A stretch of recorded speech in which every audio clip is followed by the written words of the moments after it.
எசேக்கியேலின் புஸ்தகம் 37ஆம் அதிகாரம் 13-14. Book of Ezekiel chapter 37 verses 13 and 14. எஹெஸ்கேல் 37వ అధ్యాయము 13-14 వాక్యములు. என் ஜனங்களே, நான் உங்கள் பிரேத குழிகளை திறந்து உங்களை உங்கள் பிதாக்கள் பிரேத குழியிலிருந்து வெளிப்பட பண்ணும்போது நான் கர்த்தர் என்று அறிந்து கொள்வீர்கள். என் ஆவியை உங்களுக்கு வைப்பேன், நீங்கள் உயிரடைவீர்கள். நான் உங்களை உங்கள் தேசத்தில் வைப்பேன், அப்பொழுது நான் கர்த்தர் என்று அறிந்து கொள்வீர்கள். இதை சொன்னேன், இதை செய்வேன் என்று கர்த்தர் உரைக்கிறார் என்று சொல் என்றார். கர்த்தருக்கு ஸ்தோத்திரம். Praise be to God. దేవునికి స్తోత్రములు. இந்த அதிகாரத்தில் ரெண்டு காரியங்களை பார்க்கிறோம். In this chapter we find two things. ఈ యొక్క అధ్యాయములో రెండు కార్యములు మనం చూస్తున్నాము. முதலாவது, கர்த்தர் எசேக்கியேலை அழைத்து எலும்புகள் நிறைந்திருக்கிறதான ஒரு பள்ளத்தாக்குக்கு கொண்டு போகிறார். First of all, the Lord called Ezekiel and took him to a valley full of bones. మొదటగా ఎహెస్కేలును ప్రభువు తీసుకొని వెళ్ళి ఈ యొక్క ఎముకలు నిండి ఉన్నటువంటి లోయలోనికి తీసుకొని వెళ్ళుచున్నాడు. அடுத்தபடியாக 16ஆம் வசனத்தை வாசியுங்கள். Verse 16. 16వ వాక్యము. மனுபுத்திரனே, நீ ஒரு கோலை எடுத்து அதிலே யூதாவுக்கும் அதை சேர்ந்த இஸ்ரவேல் புத்திரருக்கும் அடுத்தது என்று எழுதி, பின்பு வேறொரு கோலை எடுத்து அதிலே எப்பிராயீமுக்கும் அதை சேர்ந்த இஸ்ரவேல் வம்சத்தார் அனைவருக்கும் அடுத்த யோசேப்பின் கோல் என்று எழுதி. அடுத்த காரியமாக எசேக்கியேலை அழைத்து கர்த்தர் ரெண்டு கோல்களை ஒன்றாக்குகிறார். Then the Lord called Ezekiel and he took the two sticks and made it one. తర్వాత ఎహెస్కేలును ప్రభువు పిలిచి రెండు కర్రలను ఒకటిగా చేయుచున్నాడు. இந்த அதிகாரத்தில் மூன்று காரியங்களை அடிப்படையில் நாம் பார்க்கலாம். We can read this chapter on the basis of three things. ఈ యొక్క అధ్యాయములో మూడు విధమైన కార్యములు మనం చూడగలుగుచున్నాము. இந்த செய்தியானது ஒரு விதத்தில் பார்த்தால் ஒரு வேத பாடத்தை போல் காணப்படும். ஆனாலும் நமக்கு ஒரு செய்தி உண்டு. This message may appear as of a Bible study, but we have a message in this. ఈ యొక్క వర్తమానము అని చెప్పునది బైబిల్ పాఠం వలె కనపడును. అయినప్పటికీ కూడా మనకు ఒక వర్తమానం ఉన్నది. மனதில் நன்றாய் வைத்துக் கொள்ளுங்கள். இந்த அதிகாரத்தில் மூன்று முக்கியமான காரியங்களை பார்க்கலாம். அந்த மூன்று காரியங்களை மனதில் வைத்துக் கொள்ளுங்கள். We have to keep this in our mind. Three things are found in this chapter. Therefore we have to keep these three things in our mind. ఈ యొక్క అధ్యాయములో మూడు విధమైనటువంటి కార్యములు మనం చూడగలము. మూడు విధమైన కార్యములు మన యొక్క మనస్సులో ఉంచుకొనవలెను. முதலாவது காரியம், இஸ்ரவேல் ஜனங்கள் இன் சிறையிருப்பு நீங்குவதை நாம் பார்க்கலாம். Firstly, we can find the captivity of the children of Israel being removed. మొదటి కార్యము ఇశ్రాయేలు యొక్క చెరసాలలో నుంచి బయటకు తీసుకుని వచ్చేది చూస్తున్నాము. கர்த்தர் அவருடைய சிறையிருப்பை மாற்ற போகிறார் என்று அவர் சொல்லுகிறார். God, he said that God is going to change their captivity. యెహోవా వారి యొక్క చెరసాలను మార్చబోచున్నాడు అని చెప్పుచున్నాడు.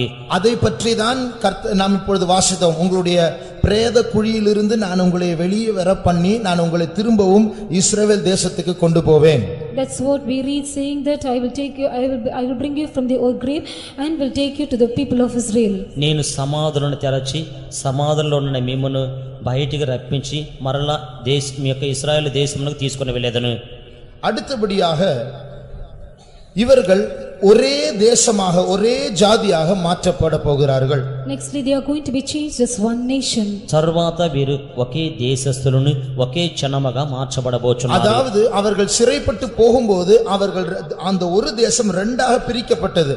வடதேசம் தென் தேசமாக அவர்கள் பிரிக்கப்பட்டிருக்கிறார்கள். That is, when they were taken as captives, they were divided into two nations, as the north and the south. వారిని చెరపట్టుకొని పోవచ్చున్నప్పుడు ఆ యొక్క దేశము రెండుగా విభజింపబడి ఉన్నది.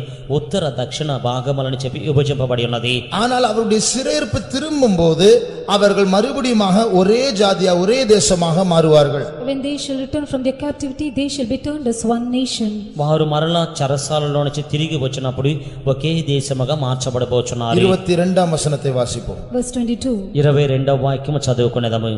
அவர்களை இஸ்ரவேலின் மலைகளாகிய தேசத்திலே ஒரு ஜாதியாக்குவேன். ஒரே ராஜா அவர்கள் எல்லாருக்கும் ராஜாவாக இருப்பார். அவர்கள் இனி இரண்டு ஜாதிகளாக இருப்பதில்லை. அவர்கள் இனி இரண்டு ராஜ்யங்களாக பிரிவதும் இல்லை. ரெண்டு ஜாதிகள் ஒரே ஜாதியாக மாற்றப்படும். Those two nations shall become as one nation. రెండు జనములు ఒకే జనముగా మార్చబడబోచున్నారు. மூன்றாவது, அவர்கள் மத்தியில் ஒரு ஆலயம் கட்டப்படும். Thirdly, a temple shall be built in the midst of them. మూడవదిగా వారి మధ్య ఒక దేవాలయం కట్టబడును. 28ஆம் வசனத்தை வாசிப்போம். Verse 28. 28వ వాక్యం చదువుకునేదము. அப்படியே என் பரிசுத்த ஸ்தலம் அவர்கள் நடுவிலே என்றென்றைக்கும் இருக்கும்போது நான் இஸ்ரவேலை பரிசுத்தம் பண்ணுகிற கர்த்தர் என்று ஜாதிகள் அறிந்து கொள்வார்கள் என்கிறார் என்று சொல் என்றார். அவர் ஒரு பரிசுத்த ஸ்தலத்தை, ஒரு ஆலயத்தை அங்கே அவர் கட்டுவார். They, the Lord, shall build a sanctuary or a temple. అక్కడ పరిశుద్ధ స్థలమును దేవాలయమును వారు కట్టెదరు. மறுபடியுமாய் நான் சொல்லுகிறேன் அந்த மூன்று காரியங்களை. Again I would like to tell those three things. మరలా ఆ యొక్క మూడు కార్యము నేను చెప్పుచున్నాను. எசேக்கியேல் உரைத்த தீர்க்க தரிசன வார்த்தை. These were the prophetical utterance of Ezekiel. యెహెజ్కేలు ప్రవచించినటువంటి ప్రవచన వాక్యములు. முதலாவது, சிதறடிக்கப்பட்டதான இஸ்ரவேல் ஜனங்கள் மறுபடியுமாக அவருடைய சொந்த தேசத்துக்கு வருவார்கள், சிறையிருப்பு நீங்கும். First of all, the scattered Israelites shall return to their homeland and their captivity shall be removed. మొదటగా చెరదరగొట్టబడినటువంటి ఇశ్రాయేలు జనులందరినీ కూడా ఆ యొక్క వారి దేశమునకు తిరిగి వచ్చేదరు. అప్పుడు ఆ యొక్క చెరసాల విడిపింపబడదురు. இரண்டாவது, அவர்களுக்கு அவர்கள் மறுபடியுமாக ஒரு தேசமாக, ஒரு ஜாதியாக மாற்றப்படுவார்கள். Secondly, they shall be made as a nation or a kingdom. మరలా వారు ఒకే దేశముగాను ఒకే జనముగాను మార్చబడదురు. மூன்றாவது, அவர்கள் மத்தியில் ஒரு ஆலயம் கட்டப்படும். Thirdly, a temple shall be built in the midst of them. మూడవదిగా వారి మధ్య దేవాలయం కట్టబడును. பாருங்கள், இது எப்படி நிறைவேறினது, இன்னும் எப்படி நிறைவேற போகிறது என்று பாருங்கள். See how it has been fulfilled and how it is going to be fulfilled. ఇది ఏ విధముగా నెరవేర్చబడి ఉన్నది, ఏ విధముగా నెరవేర్చబడబోచున్నదని చెప్పి చూడండి. மூன்று காரியங்களை சொன்னேன். I said about three things. మూడు కార్యములు చెప్పినాను. இந்த இஸ்ரவேல் ஜனங்கள் சிதறடிக்கப்பட்டவர்கள் எப்படி தங்களுடைய சொந்த தேசத்திற்கு திரும்பி வந்தார்கள் என்று சொல்ல போகும்போது, when we can say that how the children of Israel, those were scattered, that how they returned to their homeland. ఇశ్రాయేలు ప్రజలందరూ కూడా చెదరగొట్టబడిన వారు ఏ విధముగా మరలా వారి యొక్క దేశమునకు తిరిగి వచ్చారని చెప్పనప్పుడు, முதலாம் உலக மகா யுத்தத்தில் அவர்களுக்கு ஒரு அனுமதி கிடைத்தது. பால்போர் ஒப்பந்தம் என்கிறதான அந்த ஒப்பந்தத்தின்படி எல்லா இஸ்ரவேல் ஜனங்களும் தங்களுடைய சொந்த நாட்டுக்கு திரும்பலாம் என்கிறதான ஒரு அனுமதி அவர்களுக்கு கிடைத்தது. In the First World War, they got a permission according to Balfour Declaration. Balfour Declaration that the children of Israel shall return to their homeland. మొదటి ప్రపంచ యుద్ధమంది ఈ విధముగా వారి యొక్క నిబంధన కలిగి ఉన్నది. బాల్ఫోర్ డిక్లరేషన్ అని చెప్పినటువంటి ఆ యొక్క ఒప్పందం నుంచి వారు ఒకటిగా ఏకముగా చేయబడి ఉన్నారు. இரண்டாம் மகா உலக யுத்தத்தின் முடிவில் 1948ஆம் ஆண்டில் அவர்களுக்கு சொந்த தேசம் கிடைத்தது. At the end of the Second World War in 1948, they received their own land. 1948వ సంవత్సరమున వారికి అందరిని కూడా సొంత దేశము వారికి వచ్చి ఉన్నది. மூன்றாம் உலக மகா யுத்தத்தின் விளைவாக, இனிமேல் நடக்க போகிறதான ஒரு யுத்தத்தின் விளைவாக அவர்களுடைய ஆலயம் கட்டப்படும். As a result of the Third World War which is going to take place, they should build the temple. మూడవ ప్రపంచ యుద్ధము ద్వారాగా ఇంకా జరగబోయేటువంటి యుద్ధము ద్వారాగా వారు ఒక దేవాలయమును కట్టబడని. உலர்ந்து போனதான எலும்புகளாகிய அந்த இஸ்ரவேல் ஜனங்களை பற்றி கர்த்தர் அவ்வளவு வைராக்கியமா இருக்கிறபடினால் அவர்களை பற்றியதான தீர்க்க தரிசனங்களை நிறைவேற்ற 3 உலக மகா யுத்தங்களை நடக்க அவர் அனுமதி கொடுக்கிறார். Because the Lord is so zealous concerning the children of Israel who are as dry bones, the Lord permitted for 3 world war to take place. ఎండిపోయినటువంటి ఎముకలైనటువంటి ఇశ్రాయేలు పట్ల ఆయన అంత వైరాగ్యముగా ఉన్నాడు కనుక ఆ యొక్క ఆసక్తి మూలముగా 3 ప్రపంచ యుద్ధములు ఆయన చేయబోచున్నాడు. இயேசுவுக்கு முன்பாகவே உரைத்ததான இந்த தீர்க்கதரிசனம் இந்த நாட்கள் தான் நிறைவேறிக் கொண்டிருக்கிறது. The prophetical utterance which was uttered before Jesus is being fulfilled in these days. క్రీస్తుకు పూర్వము ప్రవచించినటువంటి యొక్క ప్రవచన వాక్యములన్నీ కూడా ఇప్పుడే నెరవేర్చబడుచు ఉన్నవి. ஆனால் இஸ்ரவேல் ஜனங்கள் உலர்ந்து போன எலும்புகளாக மாறினது அவர்கள் சிறைப்பட்டு போனதான அந்த நேபுகாத்நேச்சார் வந்து அவர்களை எடுத்துக்கொண்டு பாபிலோனுக்கு கொண்டு போனதான அந்த நாட்கள் தான் அவர்கள் உலர்ந்து போன எலும்புகளாய் மாறிவிட்டார்கள். When King Nebuchadnezzar came and took the children of Israel as captives to Babylon, in those days they became as dry bones. రాజైనటువంటి నెబుకద్నెజరు వారిని చెరపట్టుకొని పోయినప్పుడు వారు ఈ విధముగా ఎండిపోయిన ఎముకలుగా మార్చబడి ఉన్నారు. நேபுகாத்நேச்சார் அவர்களை சிறைப்படுத்தி கொண்டு போனதான அந்த நாளிலிருந்து இயேசுவின் வருகை, இரண்டாம் வருகை நாள் வரைக்கும் அந்த காலத்திற்கு பேர் புறஜாதியாரின் காலம். From the days when King Nebuchadnezzar came and took the children of Israel as captives until the second coming of the Lord Jesus Christ, those days were called as the days of the Gentiles. Times of the Gentiles. Times of the Gentiles. నెబుకద్నెజరు యొక్క ఆ యొక్క పరిపాలన అప్పటి నుంచి యేసుక్రీస్తు వచ్చినటువంటి ఆ యొక్క కాలం వరకు కూడా అన్యుల యొక్క కాలమై ఉన్నది.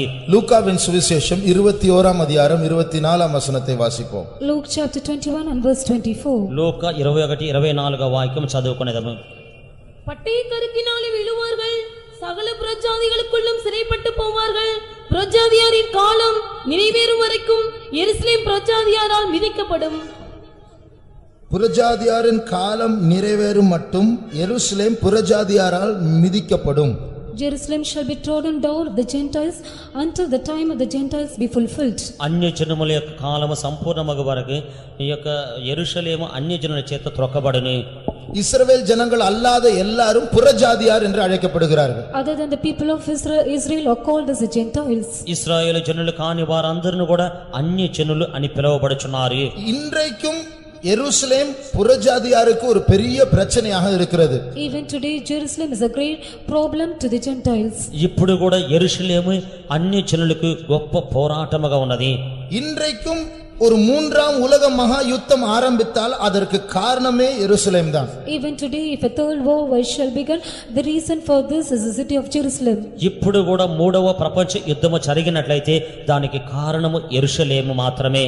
ஆண்டவரே சகரியாவின் புத்தகத்தில் சொல்லுகிறார், கடைசி நாட்களில் எருசலேமை சகல ஜாதிகளுக்கும் ஒரு பாரமான கல்லாய் மாற்றுவேன். In Zechariah the Lord himself says the Lord shall make Jerusalem as a burdensome stone to all nations in the last days. Zechariah ప్రవక్త చెప్పుచూ ఉన్నాడు, అంత్య దినములందు యెరూషలేము అందరికీ కూడా భారము కలిగినటువంటి రాతి వలె మార్చదను. ஆகையால் எல்லா ஜாதிகளும் இன்றைக்கு எருசலேமை மிதிக்க தான் விரும்புகிறார்கள். Therefore all nations decide to tread upon Jerusalem. అందువలన జనములందరూ కూడా ఇప్పుడు యెరూషలేమును త్రొక్కుటకు చూచుచూ ఉన్నారు. ஆகையால் இது புறஜாதியாரின் காலம் என்று அழைக்கப்படுகிறது. Therefore these times are called as the times of Gentiles. అందువలన ఈ యొక్క కాలము అన్య జనముల యొక్క కాలము అని పిలువబడుచున్నది. இந்த புறஜாதியாரின் காலத்தில் இந்த இஸ்ரவேல் ஜனங்கள் உலர்ந்து போன எலும்புகளாய் இருப்பார்கள். In this times of the Gentiles the children of Israel shall be as a dry bone. ఈ యొక్క అన్య జనుల యొక్క కాలములో ఇశ్రాయేలు ఎండిపోయినటువంటి ఎముకల వలె కనబడదురు. அவர்கள் எப்படியெல்லாம் உலர்ந்து போன எலும்புகளாய் மாறினார்கள் என்று நாம் பார்க்க போகிறோம். அதிலிருந்து ஆவிக்குரிய சில கருத்துக்களை நம்முடைய வாழ்க்கைக்காக நாம் அறிய போகிறோம். We are going to see that how they have become as a dry bone, and we are also going to know about the spiritual significance from that. వారు ఏ విధముగా ఎండిపోయిన ఎముకల వలె మార్చబడి ఉన్నారని మనం చూడకపోవచ్చున్నాము. అదే విధముగానే మనకు ఆత్మ సంబంధమైనటువంటి కార్యమును మనం చూడగోరుచున్నాము. இஸ்ரவேல் ஜனங்கள் எப்படி முதலாவது ஒரு உலர்ந்து போன எலும்புகளாக மாறினார்கள்? How the Israelites firstly became a dry bone. ఏ విధముగా ఇశ్రాయేలు జనులు ఎండిపోయిన ఎముకలుగా మార్చబడి ఉన్నారు. பாலும் தேனும் ஓடிக்கொண்டிருந்ததான அந்த செழிப்பான கானான் தேசம் பாழாய் போன ஒரு தேசமாக மாறிவிட்டது. Fertile land which was flowing with milk and honey, that land of Canaan, it became a desolate land. పాలు తేనెలు ప్రవహించుచున్నటువంటి కనాను దేశము పాడైపోయిన స్థలములుగా మార్చబడి ఉన్నది. அந்த தேசத்தில் ஒன்றும் விளையாதபடிக்கு ஒன்றும் வளராதபடிக்கு அந்த பூமி ஒரு பாழான ஒரு பூமியாக மாறிவிட்டது. That land became a desolate land where no plants grew in it. ఆ యొక్క దేశములో ఏమీను కూడా మొలిచి రాకున్నట్లుగాను ఏవి కూడా పండకుండానట్లుగాను అది ఒక ఎండిపోయిన భూమిగా మార్చబడి ఉన్నది. அவர்கள் அங்கே ஏதாவது வளர வைப்பதற்காக மண்ணை வேறு தேசங்களிலிருந்து இறக்குமதி செய்வார்களாம். They used to import sand from another place in order to grow vegetation. వారు దానిలో దేనినైనా కూడా పెంచు నిమిత్తమై వేరే దేశములో నుంచి ఆ యొక్క మట్టిని తీసుకుని వచ్చారు. ஆகையால் முதலாவது அவர்களுடைய செழிப்பான தேசம் ஒரு வறண்ட தேசமாக மாறினதினால் அது உலர்ந்து போனதான எலும்புகளாக மாறிவிட்டது. Because their fertile land became as a dry ground, they became as dry bones. వారి యొక్క దేశము మొదటగా ఈ యొక్క అభివృద్ధి చెందినటువంటి దేశమై ఉండి తర్వాత ఎండిపోయి ఉన్నందువలన ఆ యొక్క ఎండిపోయిన దేశముగా మార్చబడి ఉన్నది. புதிய ஏற்பாட்டில் இந்த இஸ்ரவேலை பற்றி இந்த சபையை பற்றி என்ன? What is it while concerning The New Testament church, the Israel of today. Concerning the New Testament church, the Israel of today. ఈ యొక్క క్రొత్త నిబంధన సంఘములో ఈ యొక్క ఇశ్రాయేలును గురించి సంగతి ఏమై ఉన్నది? ஆதி நூற்றாண்டில் இருந்த சபை ஒரு செழிப்பான தேசமாக இருந்தது. In the church that was in the first century, it was fertile. మొదటి శతాబ్దములో ఉన్నటువంటి దేశము అభివృద్ధి కలిగినటువంటి దేశమై ఉన్నది. இன்றைக்கு சபை ஒரு வறண்ட நிலமாக காணப்பட்டிருக்கிறது. Today the church is as a dry ground. ఇప్పుడు ఆ యొక్క సంఘమైనది ఎండిపోయిన స్థితిలో కనబడి ఉన్నది. ஆத்துமாக்கள் திரள் கூட்டமாக ஆதி நூற்றாண்டில் சபையோடு சேர்க்கப்பட்டார்கள். இன்றைக்கு அந்த அனுபவம் இல்லை. Multitude of souls were gathered together in the church of the first century, but such experiences are not found in these days. మొదటి శతాబ్దములో విస్తారమైనటువంటి జన సమూహములు సంఘములు దినదినము చేర్చబడి ఉన్నారు. ఇప్పుడైతే ఆ యొక్క అనుభవం లేదు. சத்தியத்திற்காக ஜீவனை கொடுத்த இரத்த சாட்சிகள் அந்த காலத்தில் எழும்பினார்கள். இந்த காலத்தில் சபையில் இரத்த சாட்சிகள் இல்லை. Martyrs who gave their life for the sake of truth were there in those days, but such martyrs were not found in these days. సత్యము నిమిత్తమై ఆ యొక్క కాలమందు హతసాక్షులుగా మార్చబడుట కొరకే ఆ లేచి ఉన్నారు. అయితే ఈ యొక్క కాలములో ఆ విధముగా హతసాక్షులు లేరు. அந்த காலத்தில் இயேசுவின் சீஷர்கள் अनेक அற்புதங்கள் அடையாளங்களை செய்தார்கள். இன்றைக்கோ அவருடைய சீஷர்கள் அற்புதங்கள் செய்வாரில்லை. In those days the disciples of Jesus, they performed many miracles and signs, but in these days no miracles and wonders are found. ఆ యొక్క దినములో యేసు యొక్క శిష్యులు అనేకమైన అద్భుత కార్యములు చేస్తున్నారు.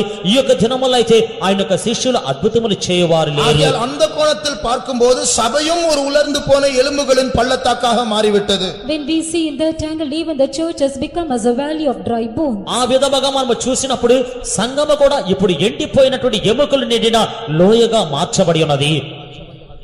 இஸ்ரவேல் ஜனங்கள் உலர்ந்து போனதான எலும்புகளாக மாறினதற்கு இரண்டாவது காரணம். The second reason for the children of Israel to become as dry bone, ఇశ్రాయేలు జనులందరూ కూడా ఎండిపోయిన ఎముకల వలె మార్చబడినటువంటి కారణమే రెండవ కారణము. முதலாவது அவர்களுடைய தேசம் பாழாய் போய்விட்டது. firstly their land became desolate. మొదటిగా వారి యొక్క దేశము పాడైపోయి ఉన్నది. இரண்டாவது அவர்கள் சிதறடிக்கப்பட்டார்கள். Secondly they were scattered. రెండవదిగా వారు చెదరగొట్టబడి ఉన్నారు.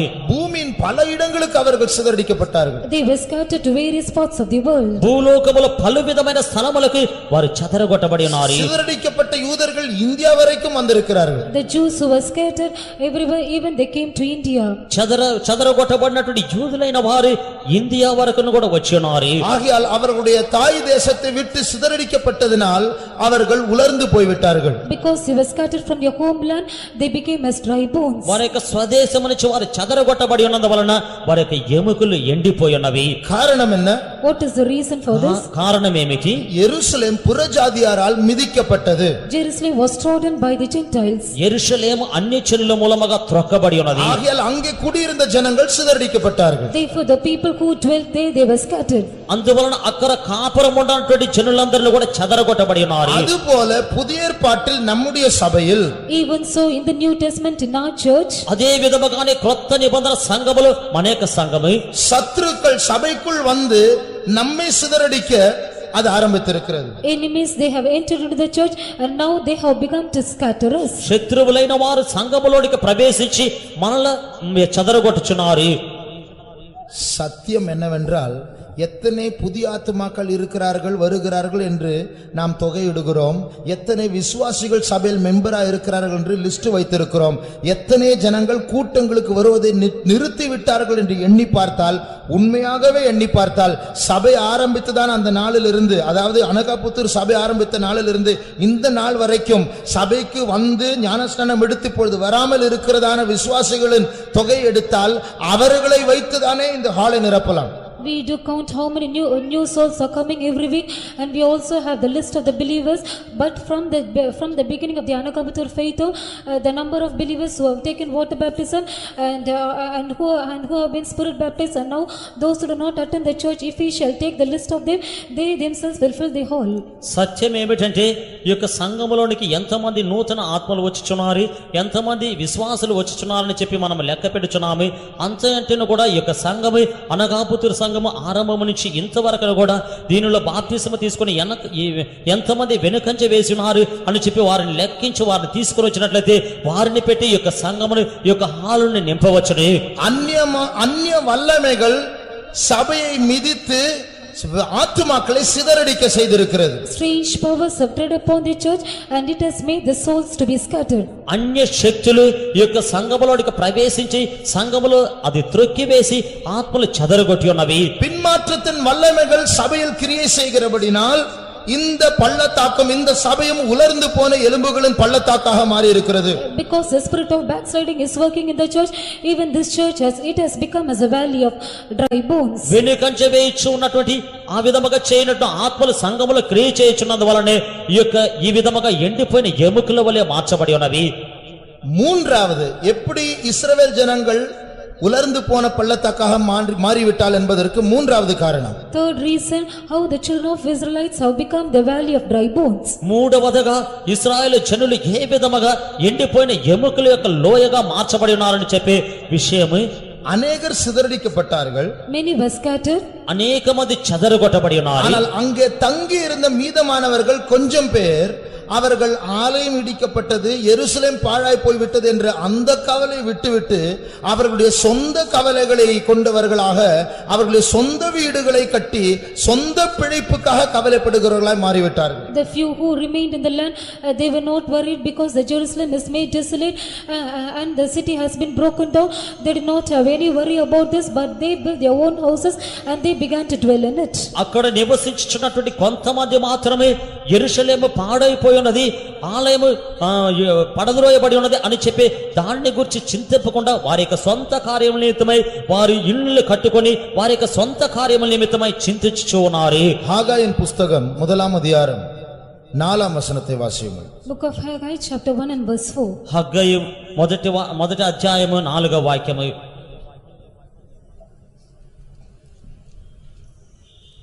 இந்த வீடு பாழாய் கிடக்கும்போது, இந்த வீடு தேவனுடைய ஆலயம் பாழாய் கிடக்கும்போது நீங்கள் மச்சு பாவப்பட்ட உங்கள் வீடுகளில் குடியிருக்கும்படியான காலம் இதுவோ?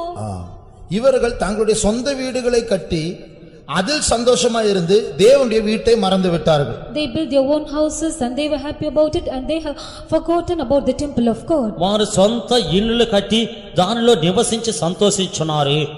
இது போல ஆகையால் அவர்கள் உலர்ந்து போன பள்ளத்தாக்காய் மாறிவிட்டார்கள். Therefore they have become as a valley of dry bones. అందువలన వారు ఎండిపోయినటువంటి లోయగా మార్చబడి ఉన్నారు. இஸ்ரவேல் தேசத்தால் ஆலயங்களை கட்டுவதற்காக சென்றார்கள், ஆனால் தேவனை மறந்து விட்டார்கள். People of Israel, they went to build the temple but they have forgotten God. ఇశ్రాయేలు ఆలయముని కట్టుటకు వెళ్ళి ఉన్నారు, అయినప్పటికీ కూడా దేవుని మరిచిపోయారు.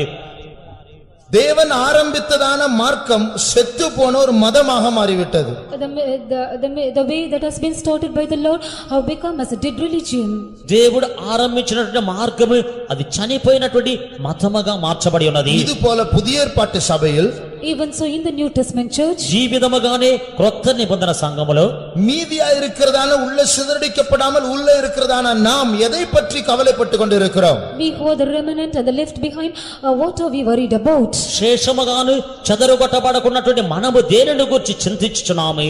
சபை எப்படி இருந்தாலும் பரவாயில்லை, அது சிதறடிக்கப்பட்டாலும் பரவாயில்லை, எழுப்புதல் இல்லாமல் போனாலும் பரவாயில்லை, பிந்தின ஆலயம் இப்படி பாழாய் கிடந்தாலும் பரவாயில்லை, அதிசயங்கள் அற்புதங்கள் நடக்காவிட்டாலும் பரவாயில்லை, முற்பிதாக்களின் பரிசுத்தம் இங்கே சபையில் இல்லாமல் போனாலும் பரவாயில்லை, நான் நன்றாய் இருந்தால் போதும்.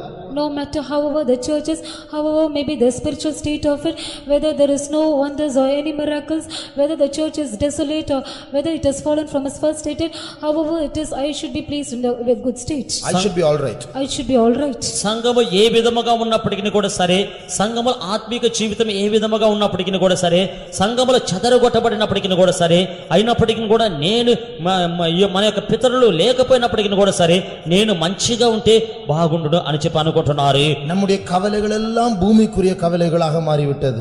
All our cares are concerning the earthly things. మన యొక్క చింత యావత్తు భూ సంబంధమైనవై కనబడుచున్నవి. இந்த மூன்று காரணங்களின் நிமித்தம் சபையும் உலர்ந்து போன எலும்புகளின் பள்ளத்தாக்காக மாறிவிட்டது. Because of these three things, even the church has become as a valley of dry bones. ఇటువంటి మూడు విధమైనటువంటి కార్యముల నిమిత్తమై సంఘము కూడా ఎండిపోయినటువంటి ఎముకల వలె మార్చబడి ఉన్నది. இந்த உலர்ந்து போனதான எலும்புகள் அப்படி உலர்ந்து போனதான காலத்தினுடைய பெயர் புறஜாதியாரின் காலம் என்று நாம் அறிந்தோம். The dry bones, the time when it has become as dry bones, those time is called as the time of the Gentiles. జీవితముగా ఎండిపోయినటువంటి ఎముకల యొక్క కాలమని చెప్పునది అన్య జనుల యొక్క కాలమని చెప్పి మనం చూస్తున్నాము. அந்த புறஜாதியாரின் காலத்தில் சபை எப்படி இருக்கிறது என்று நாம் அறிந்தோம். In the time of the Gentiles we did know the state of the church. అన్య జనుల యొక్క కాలములో సంఘము ఏ విధముగా ఉన్నదని చెప్పి మనం చూస్తున్నాము. இந்த காலத்தில் புறஜாதியாரின் கண்ணோட்டத்தில் சில காரியங்களை நாம் பார்க்கலாம். But in these days we shall see it from the angle of the Gentiles. ఈ కాలమందు అన్య జనుల యొక్క దృష్టి యందు కొన్ని కార్యములు మనం చూడబోచున్నాము. இந்த காலத்தை பற்றி புறஜாதியாரின் கண்ணோட்டத்தில் ஆராய்ச்சி செய்யும்போது மூன்று காரியங்களை கண்டுபிடிக்கலாம். When we shall examine from the angle of the Gentiles we can find three things. ఈ యొక్క కాలమును బట్టి అన్య జనుల యొక్క దృష్టిలో మనం పరిశీలించి చూసినట్లయితే మూడు కార్యములు చూడగలము. இந்த காலம் నెబుకద్నెజరుடைய காலத்தில் ஆரம்பித்து அந்தி கிறிஸ்துவின் வருகையோடு முடிவடைகிறது. These times began from the day of Nebuchadnezzar and it shall conclude with the day of the Antichrist. ఈ యొక్క కాలమైనది నెబుకద్నెజరు యొక్క కాలములో ఆరంభించి అంత్యక్రీస్తు వరకు ముగింపబోచున్నది. నెబుకద్నెజర్ ஒரு சிலையை உண்டு பண்ணினான். அந்தி கிறிஸ்துவும் ஒரு சொரூபத்தை ஏற்படுத்துவான். Nebuchadnezzar he made an image, he made an idol, even so Antichrist he shall make an image. నెబుకద్నెజరు ఒక ప్రతిమను చేసినాడు, అదే విధముగానే అంత్యక్రీస్తు కూడా ఒక స్వరూపను అతడు రూపింపబోచున్నాడు. இந்த புறஜாதியாரின் காலத்தை ஆரம்பித்த నెబుకద్నెజர் ஒரு சொரூபத்தை உண்டு பண்ணுகிறார். இந்த காலம் முடிவடையும் போது வருகிறது தோன்றுகிற அந்தி கிறிஸ்துவும் ஒரு சொரூபத்தை உண்டு பண்ணுகிறார். Nebuchadnezzar who had begun this time he also made an image, and the Antichrist who shall be the end of the time of the Gentiles he also shall make an image. ఈ యొక్క కాలమును ఆరంభించినటువంటి నెబుకద్నెజరు ఒక ప్రతిమను చేసినాడు, అదే విధముగానే ఈ కాలమును ముగింపబోచున్నటువంటి అంత్యక్రీస్తు కూడా ఒక ప్రతిమను చేయబోచున్నాడు. இதனுடைய ஆவிக்குரிய கருத்து என்ன? What is the spiritual significance of it? దీని యొక్క ఆత్మిక సంబంధమైనటువంటి అర్థం ఏమిటి? சொரூபங்களை ஏற்படுத்துகிறதான காலம்தான் புறஜாதியாரின் காலம். It is a time of the Gentiles to make images. ప్రతిమలు చేసేటువంటి కాలమే అన్య జనుల యొక్క కాలమే. நாம் தானியேலின் புஸ்தகத்தில் வாசிக்க போகிறோம், அறிய போகிறோம் எப்படி నెబుకద్నెజర్ ஒரு சிலையை உண்டு பண்ணும்போது ஜனங்கள் அவரை தான் தொழுது கொள்ள வேண்டும் என்று எதிர்பார்க்கிறார். When we read in the book of the Daniel we find that when King Nebuchadnezzar he made an image, he expected that all the people should worship it. నెబుకద్నెజరు ఒక ప్రతిమను చేసినప్పుడు ఏ విధముగా దాన్ని మాత్రమే వారు ఆరాధించమని చెప్పినాడు, అది దానియేలు గ్రంథమును గుర్చిలో మనము చూడబోచున్నాము. அதாவது ஜனங்கள் தன்னை నెబుకద్నెజரை தொழுது கொள்ள வேண்டும். That is the people should worship him, that is Nebuchadnezzar. జనులందరూ కూడా నెబుకద్నెజరు మాత్రమే ఆరాధించవలెను. அதுபோல அந்தி கிறிஸ்துவும் எல்லாரும் தன்னை தொழுது கொள்ள வேண்டும் என்று அவன் வற்புறுத்துவான். Even so the Antichrist shall compel all the people that they should worship him. అదే విధముగానే అంత్యక్రీస్తు కూడా తనను మాత్రమే ఆరాధించవలని చెప్పును. இந்த புறஜாதியாரின் காலத்தில் எல்லாரும் தாங்களே தேவர்களாக ஏற்படுத்துகிறதான காலம். During the times of the Gentile it is a time to make gods for themselves. ఈ యొక్క అన్య జనుల యొక్క కాలములో తమ్మును తామే దేవతలుగా ఏర్పరచుకున్నటువంటి కాలమే. It's the time to make themselves as God. அவரவர்கள் தேவர்களாக ஏற்படுத்தப்படுவார்கள். That is they themselves shall be made as gods. తమ్ము తామే వారు దేవతలుగా ఏర్పరచబడుదురు. மனுஷன் தேவனுடைய ஸ்தானத்தை எடுத்துக்கொள்கிறார். Man shall take the place of God. మనుషుడు దేవుని యొక్క స్థానమును తీసుకొనుచు ఉన్నాడు. இன்றைக்கு சூழ்நிலை எப்படிப்பட்ட சூழ்நிலை என்னவென்றால், மனுஷன் சிங்காசனத்தில் நியாயாதிபதியை போல் உட்கார்ந்து தேவனை ஒரு குற்றவாளியை போல நிறுத்தி மனுஷன் தேவனிடத்தில் கேள்வி விசாரணை நடத்தி கொண்டிருக்கிறார். When we see about the situation today, man he sees the judgment seat as a judge, and he places God as a criminal to stand before him. And he is interrogating, he is questioning God. And he is questioning God. ఇప్పుడున్నటువంటి పరిస్థితులు ఏ విధముగా ఉన్నవంటే, మనుషుడు తన యొక్క సింహాసనంలో కూర్చొని అతడు న్యాయాధిపతి వలెను, దేవుడు ఒక నేరస్తుని వలెను ఆయన యొద్ద ఈ యొక్క ప్రశ్నలు అడుగుచూ ఉన్నాడు. இன்றைக்கு மனுஷன் தான் தேவனை अनेक கேள்விகளை கேட்டுக்கொண்டிருக்கிறான். Today man is asking many questions to God. ఇప్పుడు మనుషుడే అనేకమైనటువంటి ప్రశ్నలు దేవుణ్ణి అడుగుచూ ఉన్నాడు. நான் என்கிற அந்த சுயம் உயர்த்தப்பட்டு மனுஷர்கள் எல்லாரும் நானே தேவன் என்று சொல்லக்கூடிய ஸ்தானத்தில் வந்து எல்லாரும் அந்தி கிறிஸ்துவின் ஆவி பிடித்தவர்களாக மாறிக்கொண்டிருக்கிறார்கள். This high I, the self that is in man, it is being exalted, and he takes the place of God, and the spirit of Antichrist takes hold of all people. నేను అని చెప్పేటువంటి ఆ యొక్క స్వయం హెచ్చింపబడి వారందరూ మనుషులందరినీ కూడా అంత్యక్రీస్తు యొక్క ఆత్మ పట్టి ఉందరు. நான் தான் குடும்ப தலைவன், என்னை எல்லாரும் கீழ்ப்படிய வேண்டும் என்று அதிகாரம் செலுத்தினாலே அது ஒரு சுயம்தான். If I am the head of the family, therefore all should obey me. If they shall exercise their authority, then that itself exalting them. నేనే ఈ యొక్క కుటుంబం యొక్క నాయకుడిని, మీరందరూ కూడా నాకు లోబడి ఉండవాలని చెప్పి అధికారం చెల్లించుచున్నారే, అదే ఆ యొక్క స్వయమై ఉన్నది. இயேசு அதிகாரத்தை அவர் அப்படி எல்லாரையும் கழுத்தை பிடித்து அவர் சர்வாதிகாரியை போல் நடத்தவில்லை. அந்த அதிகாரத்தை அவர் சம்பாதித்தார் தாழ்மையினால், கீழ்ப்படிதலினால். Jesus did not exercise his authority by taking hold of everyone's throat, but he earned that authority. But by way of humbling himself, he earned that authority. యేసుక్రీస్తు నేనే అధికారాన్ని చెప్పి అధికారము చెల్లించలేదు, కానీ ఆయనకు తగ్గింపు మూలముగా ఈ యొక్క అధికారమును సంహరించున్నాడు. எங்கே நாம் மற்றவர்கள் மேல் கோபப்பட்டு நான் தான் எல்லாருக்கும் பாஸ், அதிகாரி, நான் தான் பெரியவன் என்று காட்ட நிரூபிக்கிறோமோ அங்கே அந்தி கிறிஸ்துவின் ஆவி பிரவேசிக்கும். ஜாக்கிரதையா இருப்போம். Where we exercise our authority and show ourselves as a boss, there the spirit of Antichrist shall work. ఎక్కడైతే కోపపడి నేనే అధికారము చెల్లించువాడని నాయకుడిని అని చెప్పి ఉన్నారు, అక్కడ అంత్యక్రీస్తు యొక్క ఆత్మ లోపలికి చొరబడను. జాగ్రత్తగా ఉండవలెను. நான் சொல்லுகிறதை எல்லாரும் செய்ய வேண்டும், என்னுடைய அபிப்பிராயங்களை எல்லாரும் ஏற்றுக்கொள்ள வேண்டும், ஒரு காரியத்தை சொன்னால் நான் நினைத்தது போல் நடக்க வேண்டும். இப்படி பிடிவாதம் உள்ளவர்களாக பெருமைக்காரராக நடத்தால் புறஜாதியாரின் காலத்தில் ஜனங்கள் சிலைகளை சொரூபங்களை ஏற்படுத்தி கொண்டிருக்கிறார்களே, நாமும் நம்முடைய சொரூபத்தை வீட்டிலோ ஆபீஸிலோ தேசத்திலோ சபையிலோ ஸ்தாபிக்க முயற்சி செய்கிறோம். All should obey me, and all the things that is my mind should be fulfilled. In this way, if we shall exercise our authority, it is like as the people they are making images, the people make themselves as images. Even so, we also make images in our houses, in our work spot, and in various places. నేనే గొప్పవాణ్ణి అని చెప్పి, నేను చెప్పినది జరగవలని చెప్పి, నేను చెప్పిన దానికి అందరిని కూడా ప్రోత్సహించవలని చెప్పి ఈ విధముగా చెప్పుచున్నట్లయితే ఆ యొక్క అందరిని కూడా ఈ యొక్క కాలంలో ప్రతిమలు చేసుకొని చూన్నారు. అదే విధముగానే మనకి ఇండ్లలోనూ మనకి ఆఫీసుల్లోనూ ఈ విధముగా ప్రతిమలు చేసుకొని ఈ విధముగా మనం చేయకూడదు. మనుషన్ మనుషనాయి இருப்பானாக, தேவன் தேவனாய் இருப்பாராக.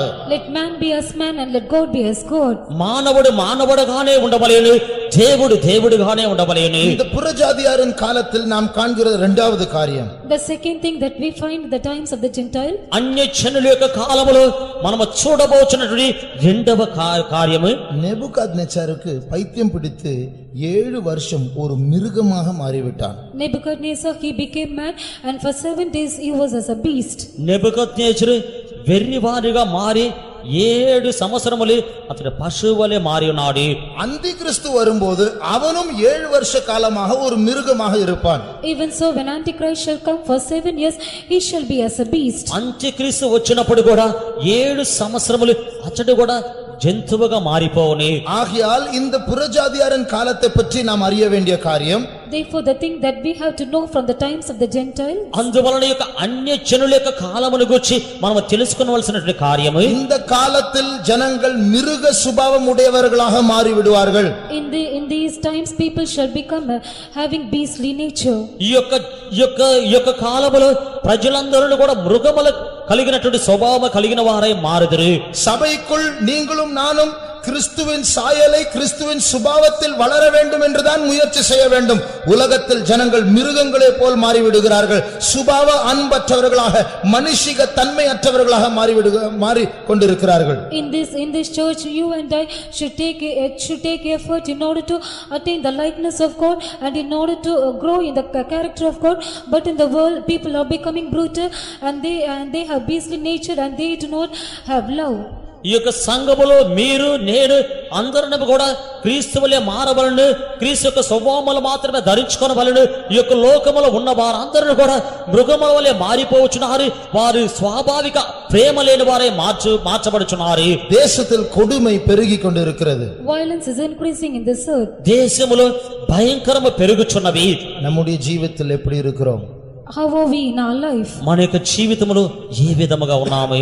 நம்முடைய சுபாவத்தில் இயேசுவை போல மாறிக்கொண்டிருக்கிறோமா, இல்லை என்றால் அந்தி கிறிஸ்துவை போல மிருகங்களைப் போல் மாறி வந்து கொண்டிருக்கிறோமா? Or we are changing like Jesus in our character, or are we becoming like Antichrist or like the beast? మన యొక్క జీవితములో యేసువలే మార్చబడుచు ఉన్నామా, లేకపోతే అంత్యక్రీస్తు స్వభావములో మార్చబడుచున్నామా?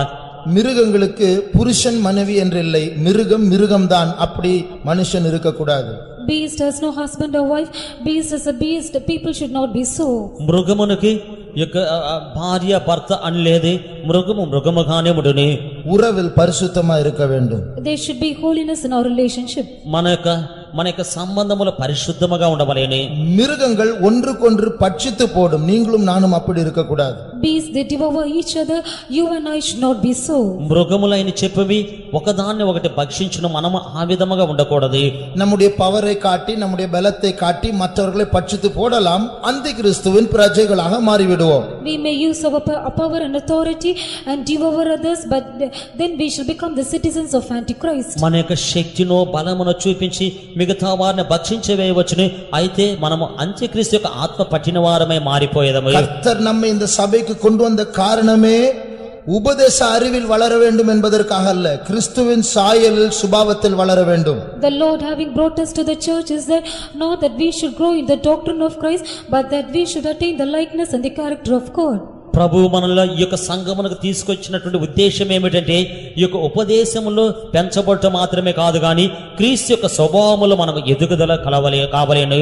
இன்றைக்கு சிபிஎம் சபையாரிடத்தில் யாராவது இப்படி ஒரு கேள்வி கேட்டால், பரலோகத்துல யார் பெரியவங்களா இருப்பாங்க என்று கேட்டால், if anyone question the CPM believers saying that who shall be greatest in the kingdom of heaven, ఇప్పుడు సిపిఎం సంఘస్థుల మధ్య ఇటువంటి ఒక ప్రశ్న అడిగినట్లయితే పరలోకములో ఎవరు గొప్పవాడిగా ఉందరని చెప్పి అడిగినట్లయితే நாம் என்ன சொல்லுவோம்?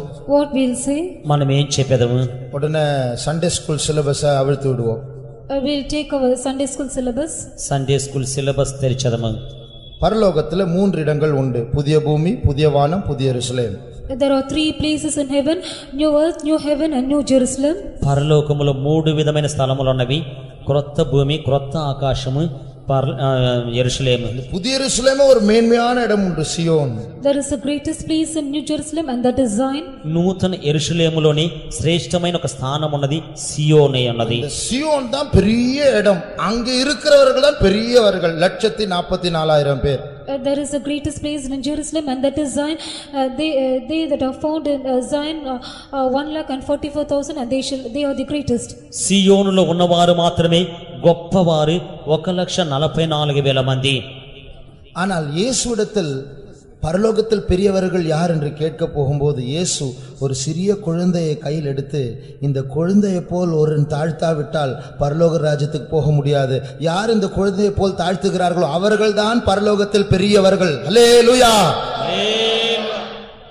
When they asked Jesus that who shall be greatest in the kingdom of heaven, that Jesus he took a small child and he said that whosoever shall humble himself like that of this small child shall be greatest in the kingdom of heaven. యేసు యొక్క పరలోక రాజ్యములో ఎవరు గొప్పవాడుగా ఉండేదరని చెప్పి అడిగినప్పుడు ఆయన ఒక చిన్న బిడ్డను తీసుకొని, ఒకరు తన్ను తాను తగ్గించుకొని చిన్న బిడ్డ వలె మార్పు చెందకపోతే పరలోక రాజ్యములో గొప్పవాడై ఉండడని చెప్పినాడు. நானே என்னையே மேன்மை ஆக்கி கொண்டு நான் எல்லாவற்றையும் விட்டு வந்தேன், நான் தான் ஆகையால் பரலோகத்தில் மேன்மையான ஆள் என்று சொன்னால் எனக்கு சியோனும் கிடைக்காது, மாறாக அந்த 7 தலை 10 கொம்பு உள்ளதான அந்தி கிறிஸ்துவோடு கூட நான் சேர்ந்திருப்பேன். If I shall make myself great, saying that I have forsaken everything and that I shall inherit Zion, then I will not get Zion, but I shall make my part with that Antichrist who had 7 heads and 10 horns. నేను సమస్తమును విడిచిపెట్టి వచ్చినాను అని చెప్పి నేనే గొప్పవాణి చెప్పి నన్ను నేనే హెచ్చించుకున్నట్లయితే నిజముగానే నాకు ఆ యొక్క సియోను దొరకదు. దానికి బదులుగా ఈ యొక్క 7 తలలు 10 కొమ్ములు ఉన్నట్టు అంత్యక్రీస్తు యొద్దే నాకు స్థలము దొరుకునే. உபதேசத்தின்படி சியோன் மேன்மையான இடம் தவறல்ல, ஆனால் அதை அடைய வேண்டியது சுபாவத்தின் அடிப்படையில் தான். ஆகையால் தான் ஆண்டவர் ஒரு சிறு குழந்தையை தூக்கி காட்டினார். According to doctrine, Zion is the greatest place, but that is not wrong. But we have to attain it by on the basis of the character of God. Therefore, God took a small child and He showed it as an example. ఉపదేశమును బట్టి చూసినట్లయితే సియోను గొప్ప స్థానమైనది. అయినప్పటికీ కూడా యేసుక్రీస్తు ఈ యొక్క చిన్న బిడ్డని ఎత్తుకొని ఈ యొక్క చిన్న బిడ్డ వలె మారవలని చెప్పి ఉన్నాడు. இந்த புறஜாதியாரின் காலத்தை பற்றி நாம் பார்க்கிறதான மூன்றாவது காரியம், The third thing that we are going to see about the times of the Gentiles. అన్యజనుల యొక్క కాలములో మనము చూడబోచున్నటువంటి మూడవ కార్యము, நேபுகாத்நேச்சாரின் நாட்களில் அவனுடைய சொரூபத்தை வணங்காதவர்களை உபத்திரவப்படுத்தினான். During the days of King Nebuchadnezzar, those who did not worship his image were tormented. నెబుకద్నెజరు యొక్క కాలములో ఆయన యొక్క స్వరూపమును ఎవరైతే ఆరాధించకుండా ఉన్నారో వారిని శ్రమ పెట్టి ఉన్నాడు. அந்திகிறிஸ்துவின் காலத்திலும் அவனுடைய சொரூபத்தை வணங்காதவர்களை அவன் உபத்திரவப்படுத்துவான். Even so, during the days of Antichrist, whosoever shall not worship his image shall be tormented. అంత్యక్రీస్తు యొక్క కాలములో కూడా ఆయన యొక్క స్వరూపమును ఎవరైతే నమస్కరింపకుండా ఉన్నారో వారందరిని కూడా శ్రమ పెట్టును. ஆகையால் இந்த புறஜாதியாரின் காலத்தில் சத்தியத்தை ஏற்றுக்கொள்ளுகிறவர்களுக்கு உபத்திரவம் உண்டு. Therefore, in the times of the Gentile, those who shall accept the truth, they shall have tribulation. అందువలన ఈ యొక్క అన్యజనుల కాలములో సత్యమును అంగీకరించే వారందరికీ కూడా శ్రమలు ఉన్నవి. இல்லை என்றால் இந்த புறஜாதியார் என்று அழைக்கப்படுகிறார்களே, அவர்கள் செய்கிறது போல தேவனை அறிந்தவர்கள் செய்யாவிட்டால் அவர்களுக்கு உபத்திரவம் உண்டு. Therefore, those who are called as Gentiles, if the people of God shall not do like that of the Gentiles, they shall undergo tribulation. లేక అన్యజనులు ఉన్నారే వారు చేయరీతిగా దేవుని యొక్క పిల్లలు చేయకపోతే వారికి శ్రమ ఉన్నది. இன்றைக்கு நம்முடைய ஜீவியம் எப்படி இருக்கிறது? Today, how is our life? ఇప్పుడు మన యొక్క జీవితం ఏ విధముగా ఉన్నది? கிறிஸ்தவனா இருப்பது நிமித்தம் குடும்பத்தில் உபத்திரவம் என்று வரும்போது உபத்திரவத்தை விட்டு ஓடி போகிறோமா, கிறிஸ்துவை மறுதலிக்கிறோமா, இல்லை என்றால் உபத்திரவத்தின் ஊடாய் போகிறோமா? Because we face persecution that we are being Christian, do we flee from our sufferings, or do we deny our God, or we are able to withstand in tribulation? మనము ఒక క్రైస్తవుడిగా ఉన్నప్పుడు మన శ్రమలు కలుగుచున్నప్పుడు మనము శ్రమలలో మనము క్రీస్తుని ఎరుగమని చెప్పుచున్నామా, లేకపోతే శ్రమల్లో క్రీస్తుని విడిచిపెట్టుచున్నామా, లేక శ్రమల గుండా వెలుచున్నామా? నెబుకద్నెజరిன் காலத்தில் சாத்ராக் மேஷக் அபேத்நேகோ அவர்கள் தப்பித்துக் கொண்டார்கள். During the days of Nebuchadnezzar, Shadrach, Meshach and Abednego, they escaped.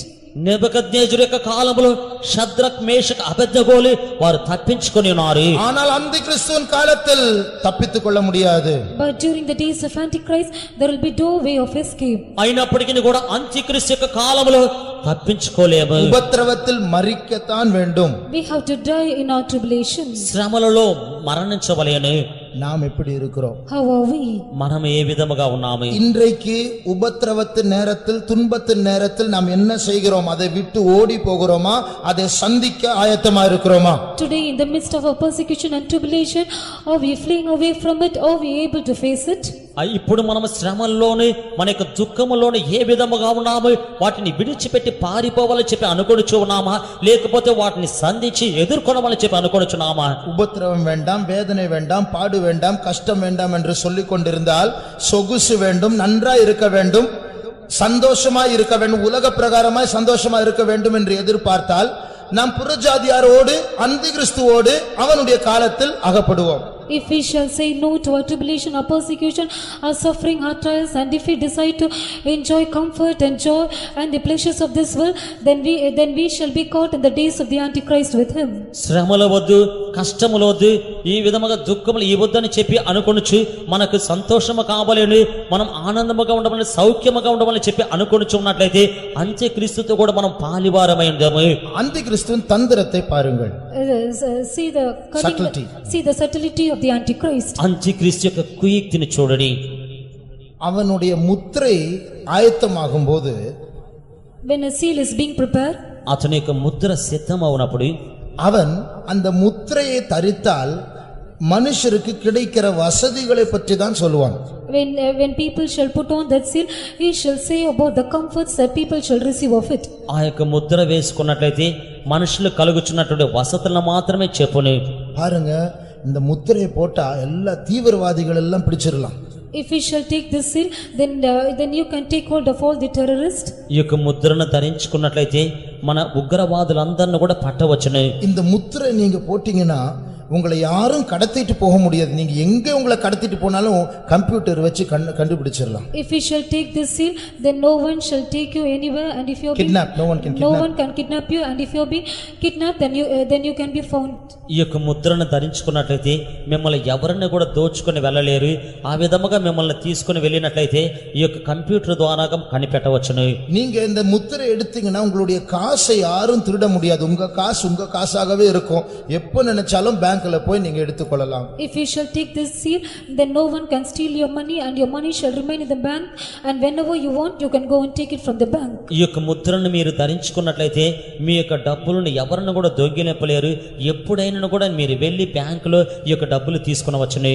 ஆகையால் அந்த முத்திரையை எடுத்துக் கொள்ளாவிட்டால் நம்முடைய சொந்த காசை பேங்க்ல இருந்து எடுக்க முடியாது. 50 கோடி இருந்தாலும் பேங்க் அதிகாரிகள் இல்லை என்றால் கவர்மெண்ட் அதை அவர்கள் பிடித்துக் கொள்வார்கள். முத்திரை எடுத்தால் தான் நம்முடைய பணமே நமக்கு கிடைக்கும். If we shall not take that seal, then we cannot take any money from the bank.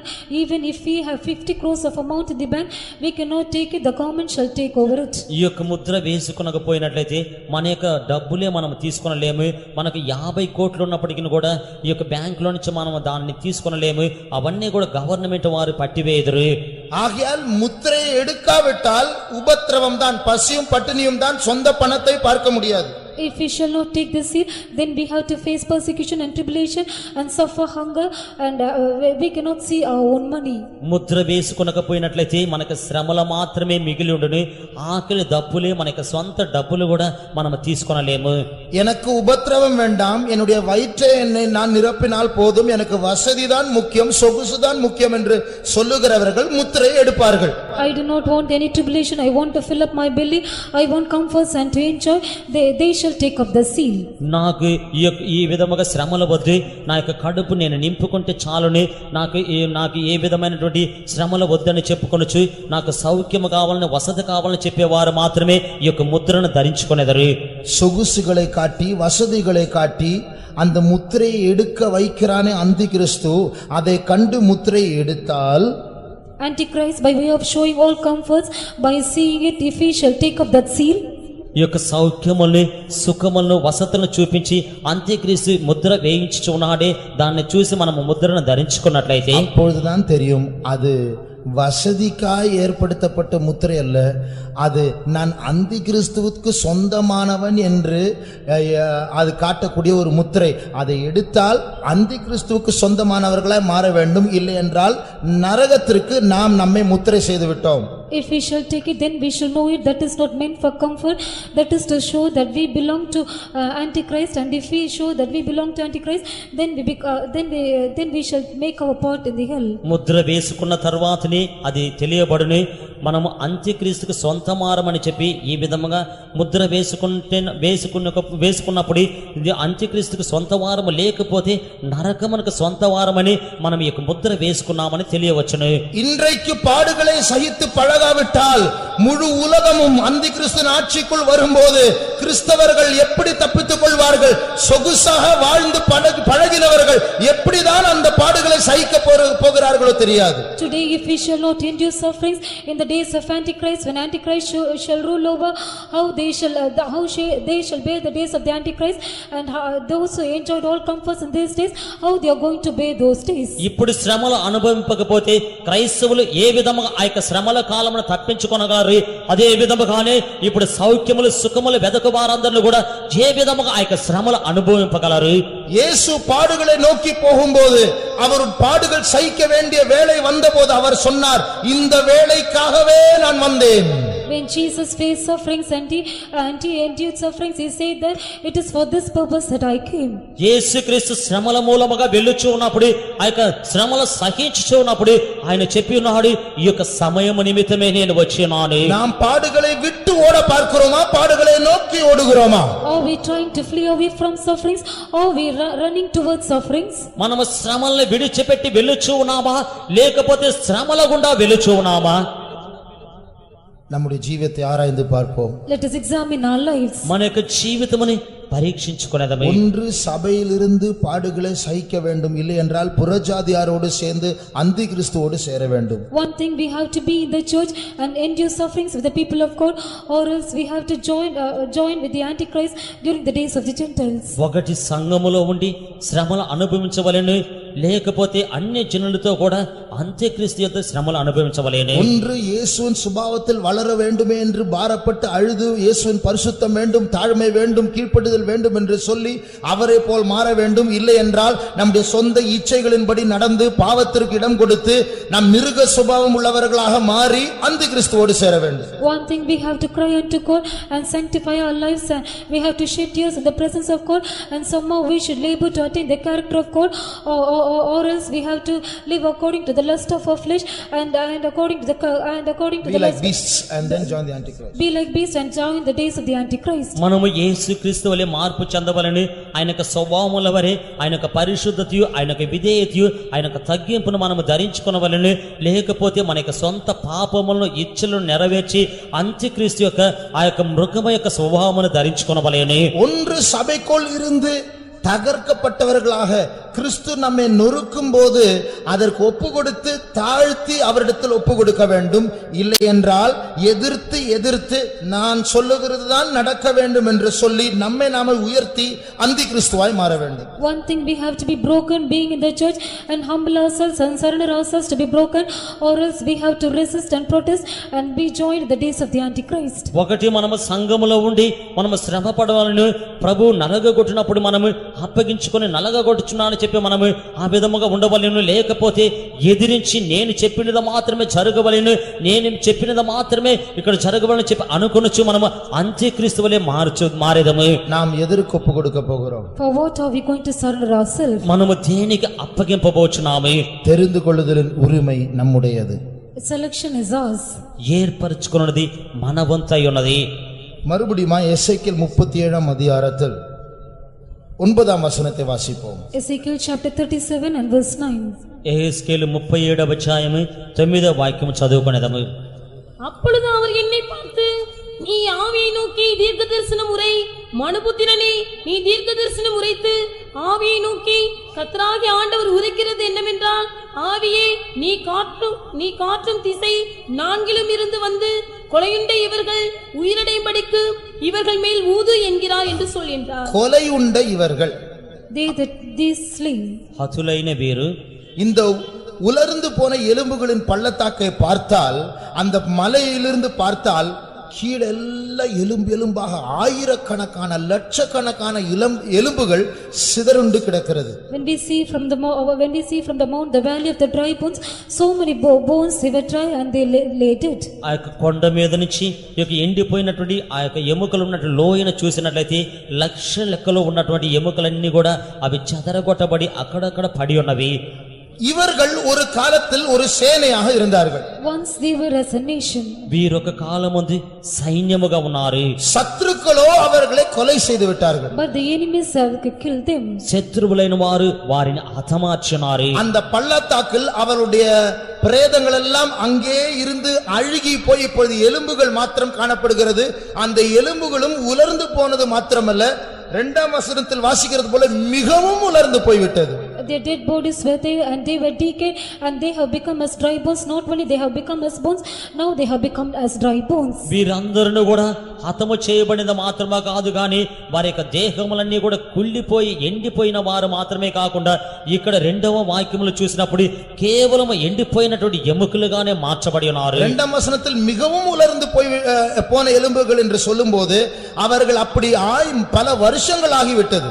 When in verse 2 it is said that they have become very dry, when it is said before so many years have taken place since they have become dry. 2వ వాక్యములు కేవలం ఎండిపోయినవని చెప్పినట్లయితే వారు ఆ విధముగా మారిపోయి ఎన్నో సంవత్సరములు గతించిపోయినవి.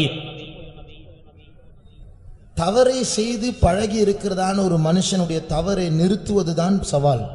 A man who has practiced to do evil and stopping it is a challenge. తప్పు చేసినటువంటి ఒక మనిషిని యొక్క జీవితమును ఆ యొక్క తప్పును నిలబెట్టడం మాత్రమే అదొక సవాలుగా ఉండును. ఇది పోల இந்த பள்ளத்தாக்கில் இருக்கிற இந்த உலர்ந்து போன எலும்புகளை விட்டு ஆண்டவர் வேற ஒரு சேனையை ஏற்படுத்தி இருக்கலாமே. ஆனால் இந்த செத்து போய் உலர்ந்து போன எலும்புகளை கொண்டு கர்த்தர் கிரியை செய்து மறுபடியுமா இதை ஒரு சேனையாய் உருவாக்க வேண்டும் என்றால் அது உண்மையாகவே சவால் தான். Apart from these dry bones, the Lord would have prepared another army, but the Lord, by taking the dry bones from this valley, and if he decides to make this bones as the army, then that itself a great challenge. ఈ యొక్క ఎండిపోయిన ఎముకల్ని విడిచిపెట్టి యెహోవా మరలా ఇంకొక సైన్యమును ఆయన చేసి ఉండవచ్చును. అయినప్పటికీ కూడా ఈ యొక్క ఎండిపోయిన ఎముకల్ని ఇంకొక సైన్యముగా చేయించు ఉన్నాడంటే అది నిజముగానే సవాలుగా ఉన్నది. ஆகையால் நம்மை எடுத்து தூக்கி கொண்டு அப்படியே கைவிட்டு மொத்தமாகவே நம்மை தள்ளிவிட்டு ஒரு புதிய கூட்டத்தாரை ஆண்டவருக்கு ஏற்படுத்துவது ஒரு லேசான காரியம். Totally neglecting us and putting us aside, it is a very easy thing for the Lord to appoint another group. మనల ఎత్తి తీసివేసి త్రోసివేసి మనల ఇంకొక క్రొత్త ఒక జనమును ఏర్పరచుకుంటే దేవునికి తేలికైనటువంటి కార్యమే.